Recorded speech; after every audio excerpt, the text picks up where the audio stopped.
এইটা হচ্ছে বারুইপুর স্টেশনের দিকে রোডটা। সেদিন বেরোনোর আগে একটু বৃষ্টি হয়েছিল, কিন্তু সেরকম না। নিজের মতো হেঁটে চলেছি আমি এক পা দুপা করে আমার বারুইপুর শহরে। যদি তোমরা বলে থাকো কলকাতা, তুমিও হেঁটে দেখো কলকাতা, কিন্তু আমি বলবো বারুইপুর, আমারই চেনা শহর বারুইপুর। এই দেখো আমার বন্ধু শম্পা, এই বন্ধুর সাথে দেখা হলে কতই না ভালো লাগে। ছোট থেকে বড় হওয়ার সাথে সাথে সবই হারিয়ে যায়, কিন্তু বন্ধুদের মধ্যে কয়েকজনই থেকে যায় খুব কাছে। ওয়েট, আর একজন সুন্দরীর সাথে দেখা করিয়ে দিই, আমার ছোটবেলাকার বন্ধু রুবি। এই যে আমি একজন পাবলিক, সারাক্ষণ চুল ঠিক করতে ব্যস্ত, আমার মনে তখন আনন্দ ধরেছে খুব। এতদিন পর বন্ধুদের সাথে দেখা, আড্ডা টাড্ডা মারা, চা টা খাওয়া, মানে সেই লেভেলের এনজয়মেন্ট। অলরেডি তখন 9টা 9:30 বাজে।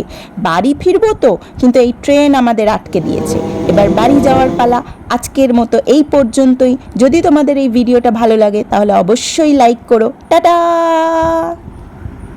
বারুইপুর, আমারই চেনা শহর বারুইপুর, আমারই প্রাণের শহর বারুইপুর।